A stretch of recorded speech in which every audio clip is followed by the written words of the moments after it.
Thank you. Welcome back, one. Welcome back, all. Please, distinguished guests, have a seat.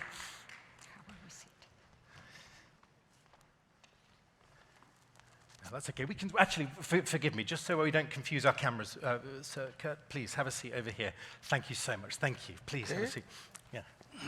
So we've titled this fascinating discussion, Kairos versus Chronos. And just to give you a sort of teaser about what we mean by that, Chronos, what we're most familiar with as we measure time in minutes, hours, days. But what about something a bit different? What about Kairos? What about the moments that change history or our lives? Moments past, moments future. But also, what about today?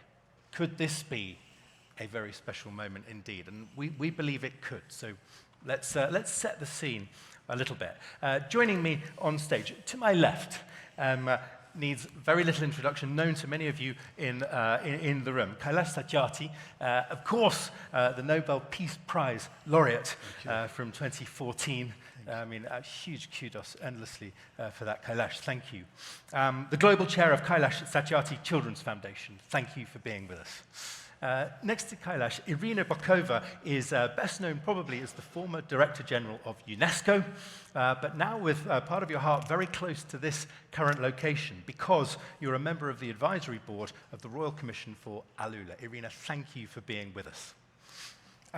By no means least, Dr. Kurt Wüthrich is the Nobel laureate for chemistry in 2002. He is also the Institute of at the Institute of Molecular Biology and Biophysics at ETH in Zurich. Why don't we give them all a very warm welcome to our conference?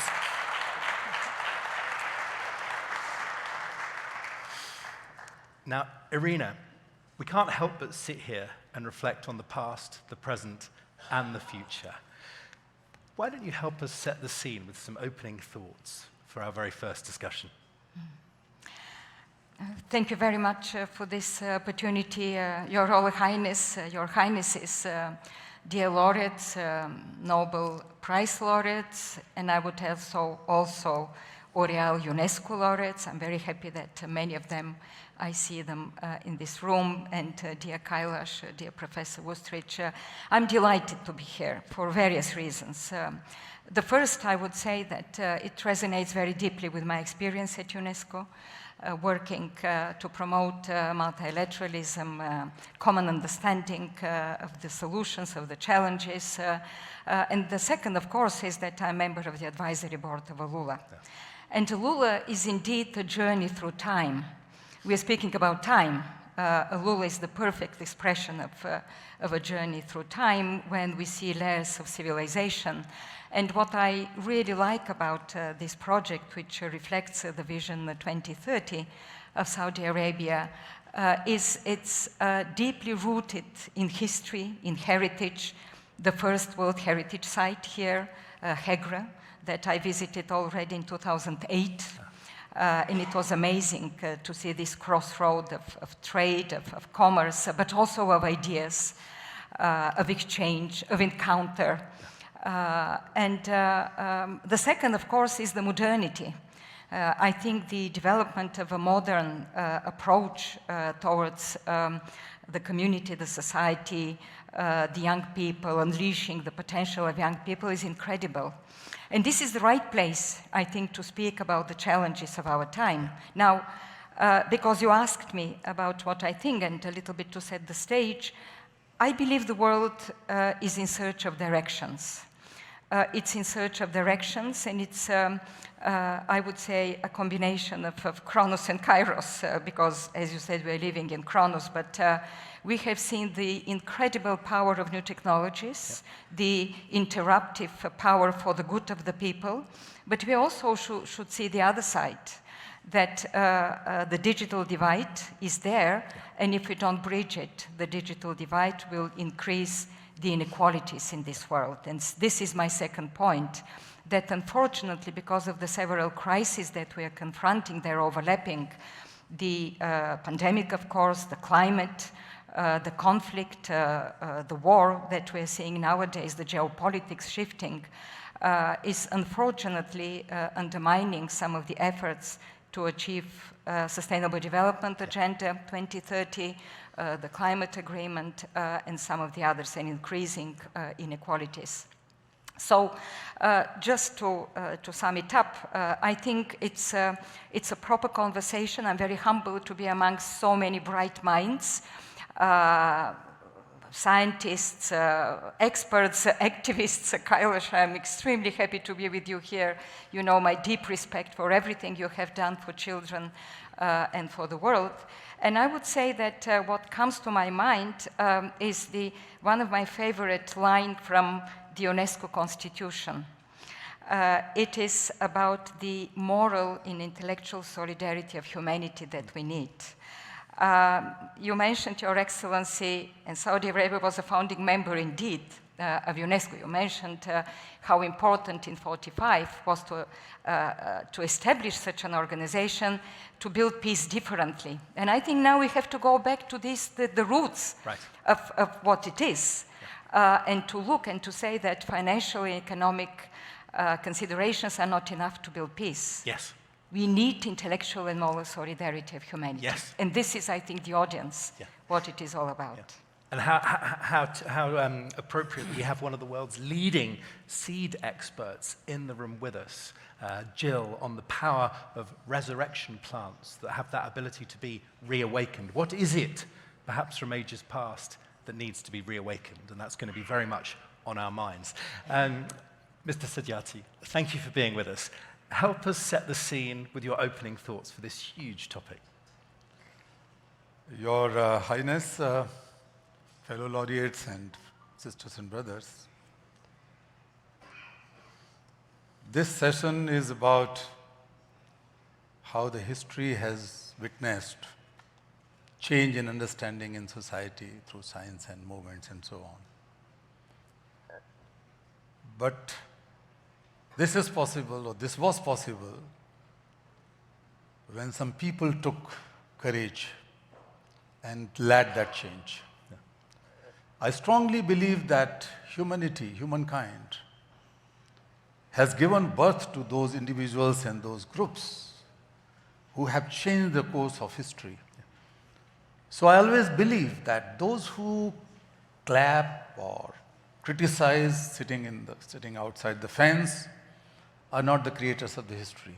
History is created only and only, I repeat, when some people have courage to jump inside the ring without worrying their defeat or their win. They will jump and they will change the course of history. Yes. So that is one. Yeah. And they're not always cheered when they jump in that ring. Yeah, that's true. And that the moment has changed, history has changed. I've worked with children for almost all my life, almost 45, 50 years. And I've seen those changes in the history. Of course, everyone was a child once, and most of you might be having your own children or your grandchildren.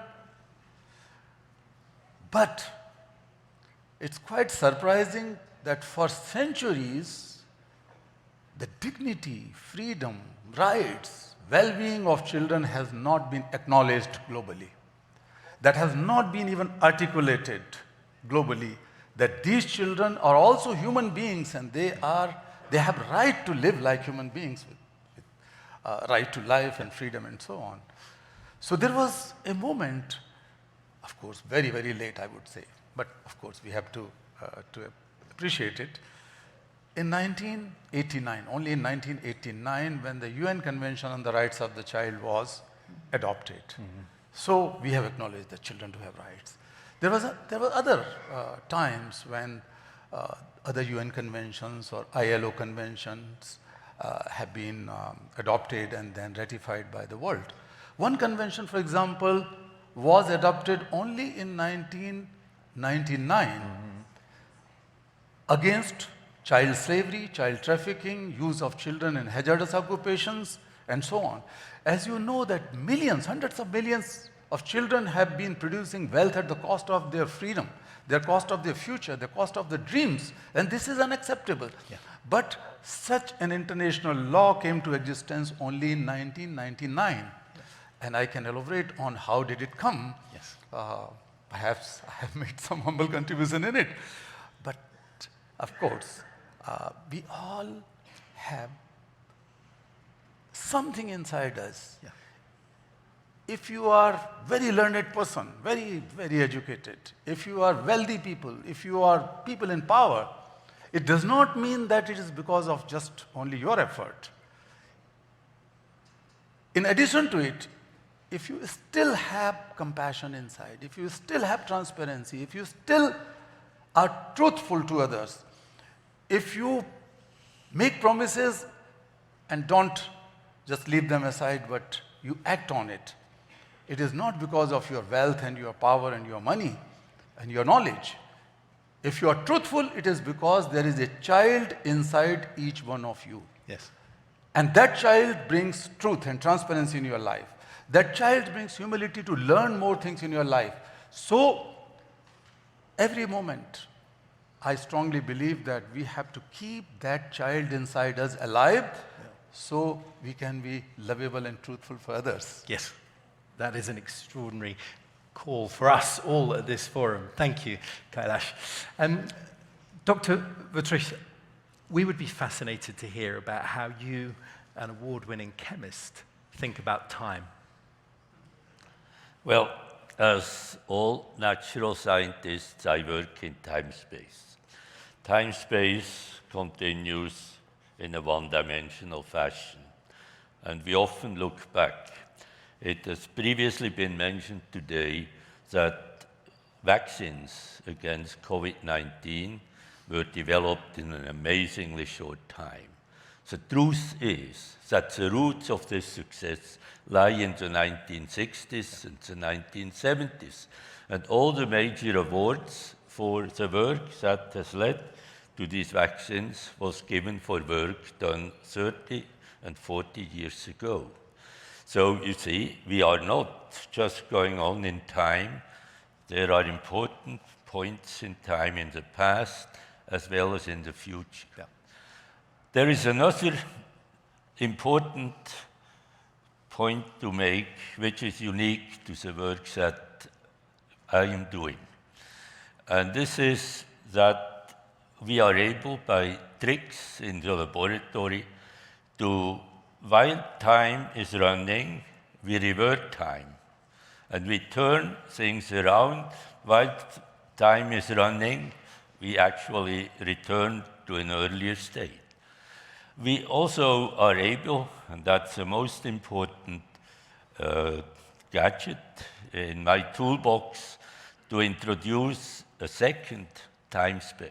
So we have a linear time space. Now we create a two-dimensional time space. Then we create a three-dimensional time space. And from all this, we get entirely new insights, which we can then call back onto the bench by so-called Fourier transformation. But I think it is important to see that we have not just the one-dimensional, ever-ongoing time. We have extremely important points along this time axis, and we can expand it into multiple dimensions. Okay. By the way, friends and laureates, would you just raise your hand if your mind has just been blown by that thought of three dimensions? And tell us on three-dimensional how to explain that. How would we share that? Because that sounds like such a powerful thing. Well, you have a given system. I mean, I'm talking about nuclear spins. That's a quantum number that's unique to certain atoms. And then we get an impulse onto this spin, and we watch how it changes. Now, if we use two such impulses, then after the second impulse, we will see how the system reacts after it has been perturbed previously. And if we change the distance between the two impulses, we create the second time dimension. Yes. Okay? It's very simple. You couldn't have done, Dr. Wüthrich, what you've done. You have observed proteins in their natural environment in a way nobody else had. That required a breakthrough, but it also required patience. How does a change maker deal with patience? Well, let me illustrate this with the following. The most well-known result of the area in which I work is magnetic resonance imaging in hospitals. All around the world, we have thousands and thousands of MRIs today. This is based on observations that started in 1827, when Robert Brown in England observed the so-called Brownian motion. Robert Brown certainly didn't think about MRIs when he described this Brownian motion, which he observed under the microscope. And he also didn't know why he observed this motion. And then in 1905, Albert Einstein provided the insight, the theory that explains what Brown has observed about 80 years earlier. And then in 1946 came the next step when the theory of Einstein applied to the observation of Brown was used to generate the first NMR experiments.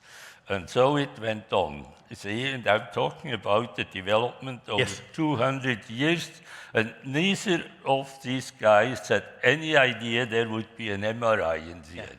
And in terms of that thought, Mr. Satyarthi, standing on the shoulders of giants, help us reflect on the moments that went before, from your perspective. What were those turning points? I would like to share one or two quick anecdotes. There was a moment in 1998 when millions of young people, men and women, marched across the globe. Coincidentally, on my call, and I was leading this global march against child labor, demanding an international law. Mm-hmm. There was no international law, as I said before, that against human child trafficking, child slavery, and the worst forms of child labor, what we call. And we reached Geneva. We were allowed to address the General Assembly, the convention of ILO, annual convention.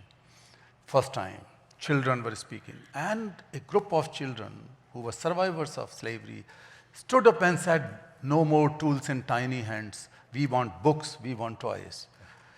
One of the children said that world is not so poor that cannot take away the guns and tools from our tiny hands and replace them with books and pencils. The whole world leaders were under shock, rather ashamed, many of them. And I gave a call that this is the time. This is the time, and you are the people. And this is the place when a new international convention has to be adopted.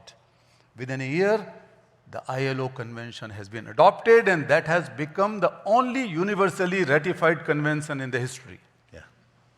That was possible. Incredible. But how did it begin? Just 20 seconds.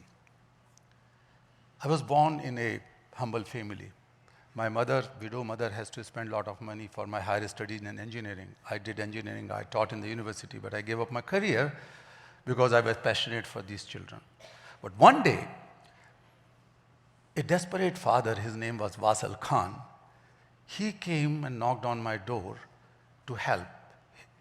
His 15-year-old daughter was about to be sold to a brothel. That girl was born and grew up there. He wanted to write a complaint or something.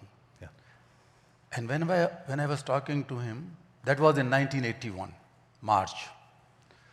I thought that if she was my daughter, if she was my sister, what would I do? I would not talk. There is no end to talking. There is no end to thinking. Sometimes you need action right away. I told her, and I told my wife that we are going to sell your wedding ornament, and I will go to rescue that girl and the family. We went there. I was beaten up. I was thrown away by the slave masters. But I did not give up, because every problem is born with a solution in her own womb. Yes. We are solutions. Yeah. Each one of us is solution. And it's and we rescued her and others, and that was the beginning of a worldwide movement against child slavery. Yeah. No, well, thank you. It's that propensity towards action, isn't it, Irina? So we'll bring in some voices very shortly from the room. But I wonder, just before we do, Irina, it's worth asking this extraordinary Hegra forum why moments get missed. I think moments sometimes get missed because of some complacency, because of lack, if we speak about world governance, sometimes because of lack of political will, sometimes because of disconnect. And here, because it's so distinguished, two co-panelists here, I would like to express my deep respect for what Professor Wüthrich said about the basic sciences, about the fact that things do not appear just like that. They are really a result of years and years, sometimes decades of hard work. And by the way, this year is the International Year of Basic Sciences. That will be led by UNESCO. I think this is extremely important to mention.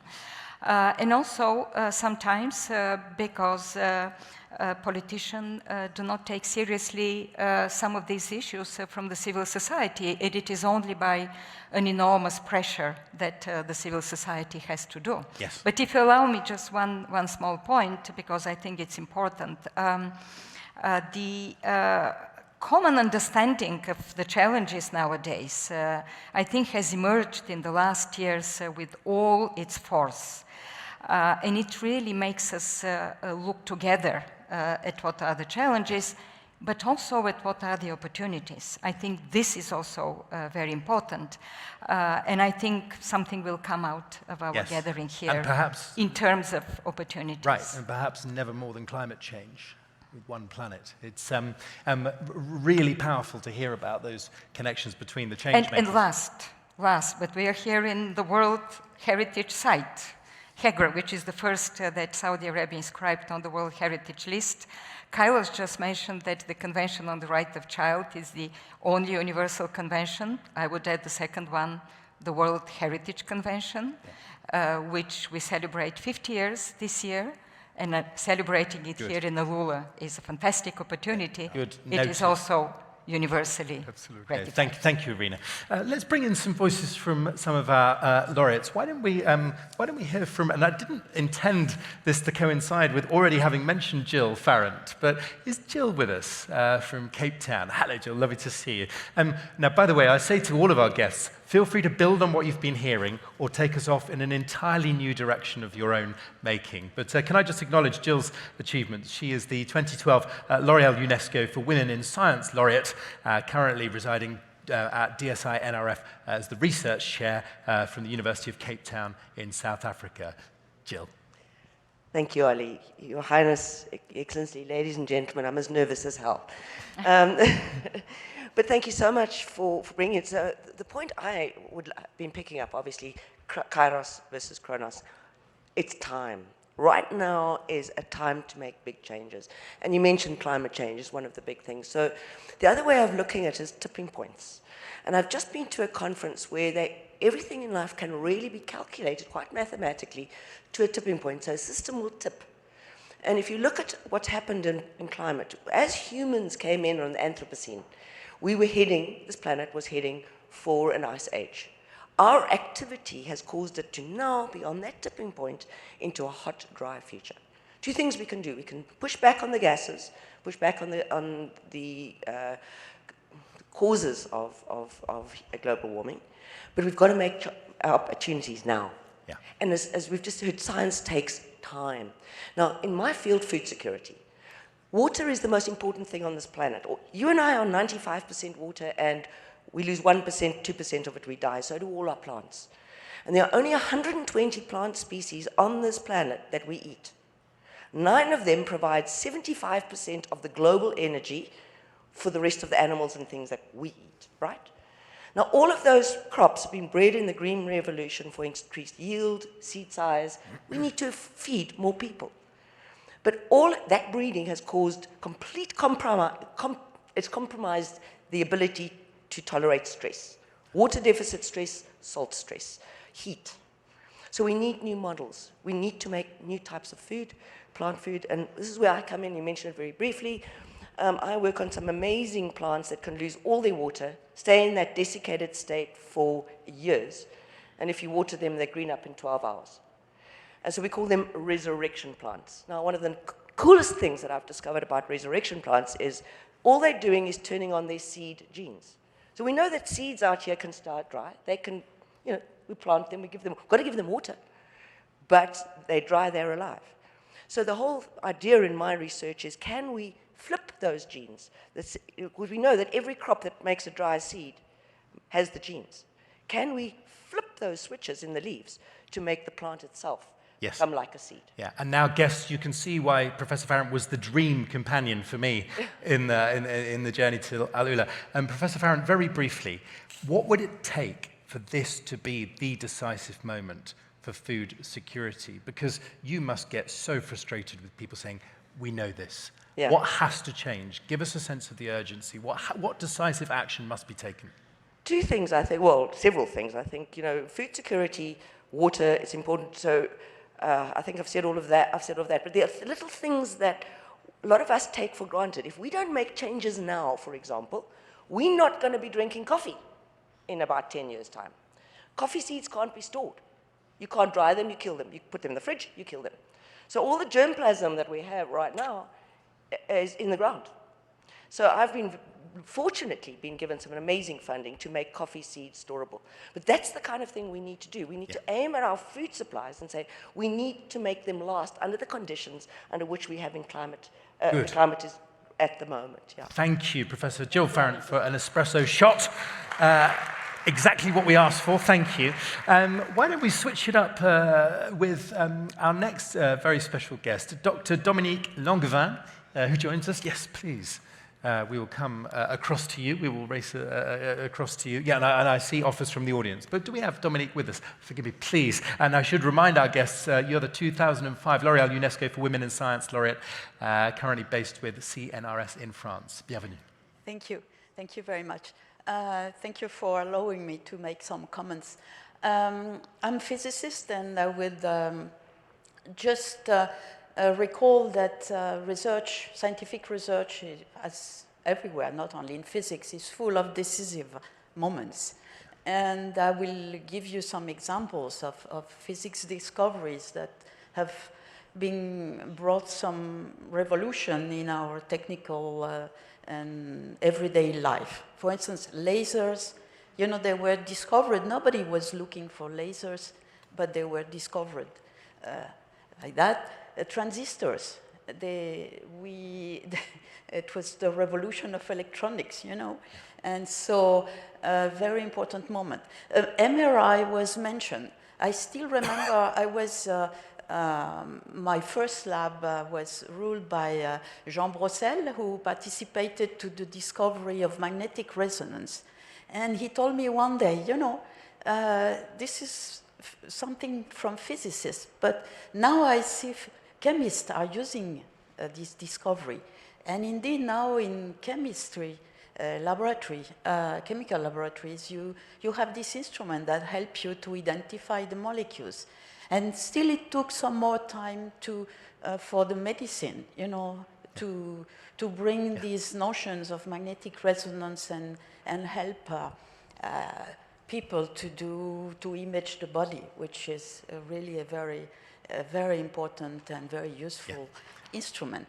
So my point is that one has to be careful when making plans for research, because many very important discoveries are just, succession of coincidences. Yes. And so I would say, this is what I say, but my colleagues, my scientific colleagues, would say the same thing. Yeah. One doesn't have to try to finalize too much the research, and if the politician can listen more to scientists, I think Yeah. I mean, it's an important message, isn't it, Dr. Wüthrich, to say, you know, you must have been told you're wasting your time. What are you looking for? And to Dr. Longvan's point, we don't know. We're exploring. Exactly. We are curious. We follow our curiosity. That's the word, isn't it? It's curiosity. Why don't we get an entirely different perspective from someone whose work has adorned the pages of some of the most famous newspapers in the world? Michael Ramirez is with us, a Pulitzer Prize winner. Where are you, Michael? I've hugely enjoyed your company this last 24 hours. Behind me, forgive me, Michael. By the way, Michael, a Pulitzer Prize winner in both 1994 and 2008 for editorial, being an editorial cartoonist, currently at the Las Vegas Review-Journal in the United States. Michael, welcome to the forum, and we'd love to hear your thoughts. Well, thank you. You know, my job is really to incorporate ideas, to be a conduit for information, because while people have freedom and they have liberty, they also have a responsibility to be informed. Now, one thing that I found here at this extraordinary conference is that we all have this shared humanity. We've had these wonderful hosts, and there are more things that bind us than divide us. And frankly speaking, I think these ideas of getting extraordinary people to realize these ideas and make them real, that's a solution to most of our problems. But not only at a top level, but on a lower level as well. How do we reach the people underneath? Because while we, you know, unfortunately some governmental agencies are more in the category of Chronos than Kairos. And really what makes changes are the people. The people are the ones that facilitate change. How do we use modern technology so that we're reaching people and finding our common humanity, and allowing a free flow of information so that these people are reached, so that they can find these problems, recognize our past problems, so then rather than reacting to these big problems, we're actually preventing them in the future. Because if we've seen with the pandemic and we've seen with the war in Ukraine, most of these big events have happened in the past. But today, we're so terribly globally integrated. Yes. What happens in Ukraine is going to affect famines in Africa. Yes. What happens in Shanghai when they shut down the economy is going to have the person who's building parts for automobiles in Athens, Georgia. Yes. So all these things are terribly integrated.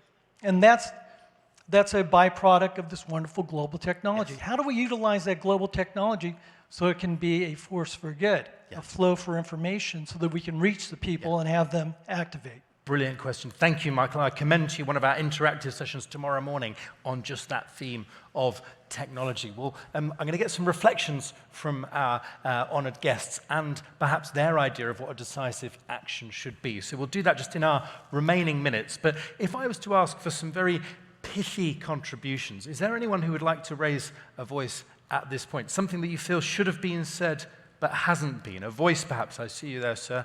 I'm looking for other offers around our audience, just for some provocations, some brief reflections. Why don't we come down to this gentleman here in the front row? Thank you very much. Here, just to my right. Here we are.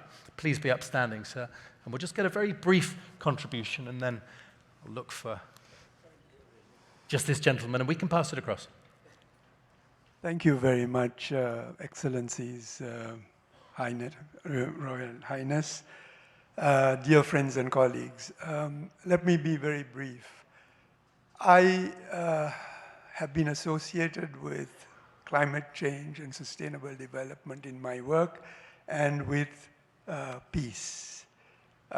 These are longer-term issues, but I believe that we have to balance Chronos with Kairos, because in some areas we need immediate action. And something that has not been said, I think the war was mentioned, the importance of future generations, the point about singularities and time and how we conceive of time. Let me weave all those things together.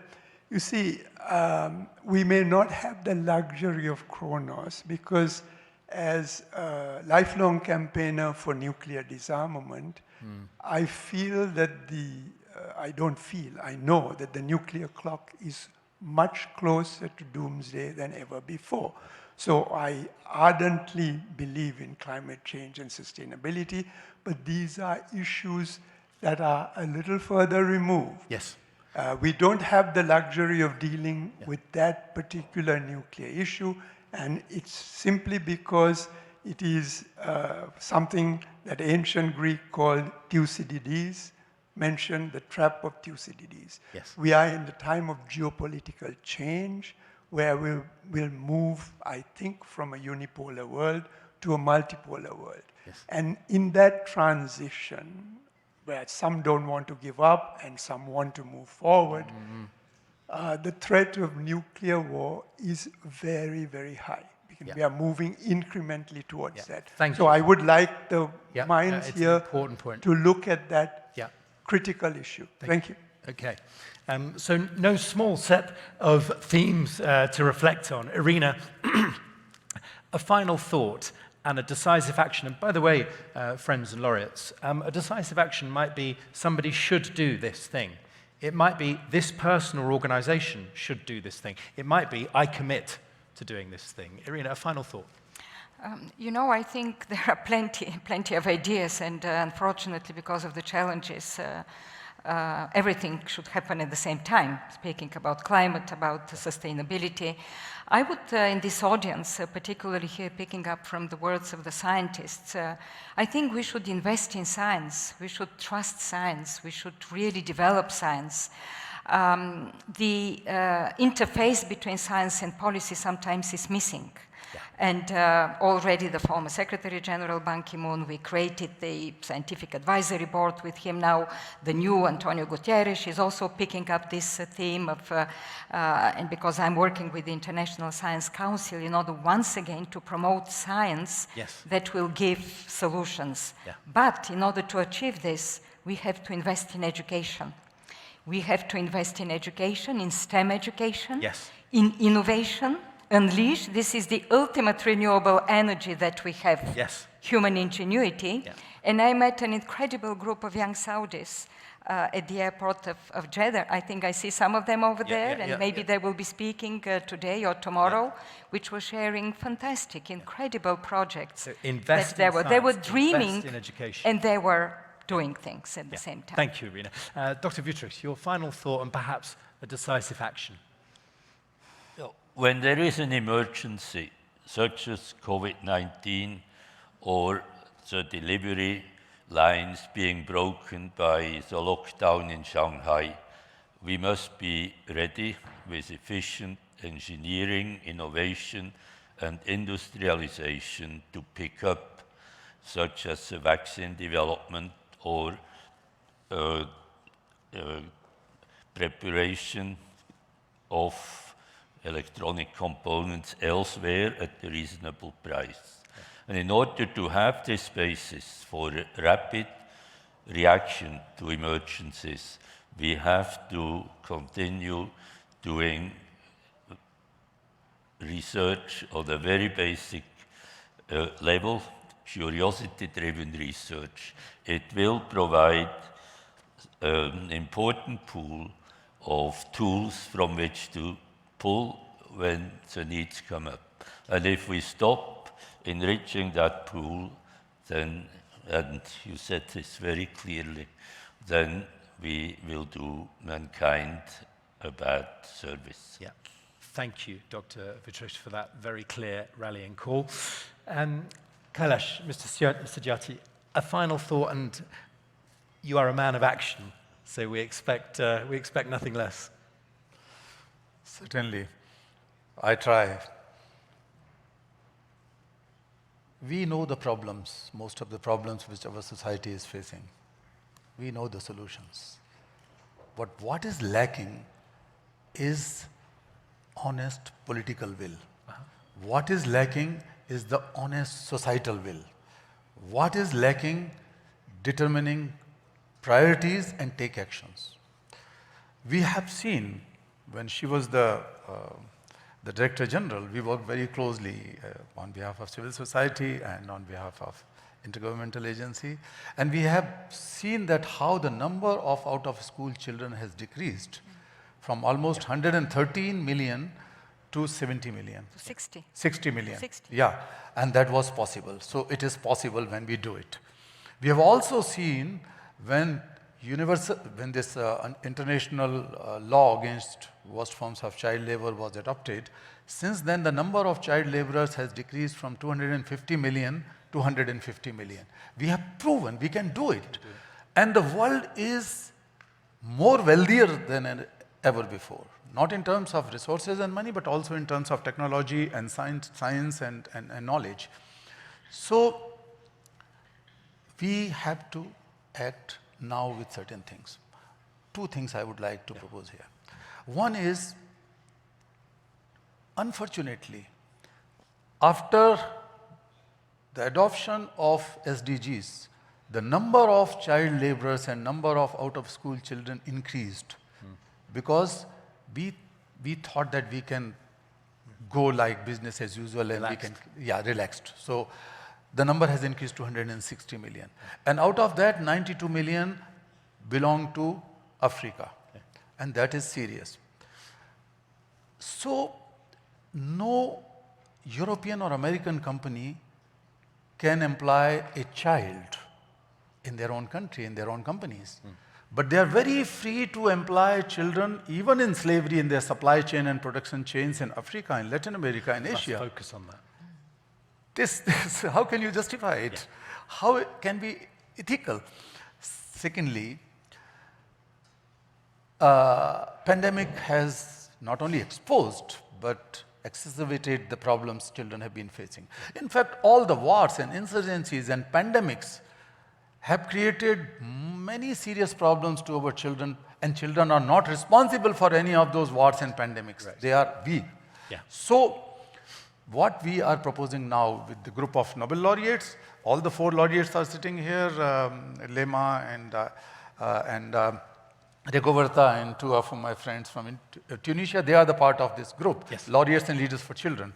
And we have demanded that to mitigate this crisis with childhood, what we call the childhood crisis, the freedom crisis, education crisis, we have to ensure social protection for all children in low-income countries, where all the marginalized children could get swift and direct benefits. It should not be the generic social protection, but child-focused social protection programs, education, healthcare protection. And that requires $53 billion only. These $53 billion annually is not much. It is less than the 10 days of global annual military expenditure. Less than 10 days of global military expenditure. And we should write that down in our reflection. Yeah, and 1.4% of what the Europeans spend on their own social protection programs. So that is not a big deal. So here, number of leaders and thought leaders are sitting here. We invite you to be one of those change makers in this defining movement that children must get their protection now. And governments should enhance their budgetary allocations, but the donor government should also make sure that the children in developing countries, particularly in Africa and sub-Saharan African countries, must get that protection programs. And these are 2 things. So there should be an international law to regulate supply chain, child labor in supply chain, slave labor in supply chain. Yeah. And all the companies should have that binding. Got it. And secondly, this social protection program. Yeah. 2 things. That is 2 shots on goal. That's exactly what we hoped you would say. No, but we are not going to leave it. I tell you on behalf of the Nobel laureates sitting here, peace laureates, we are not going to leave it like that. We are not going to make false promises to our children. Right. We will do it. We will do it in our lifetime. Now, on that note, Kailash Satyarthi, Irina Bokova, and Dr. Wüthrich, thank you very much indeed.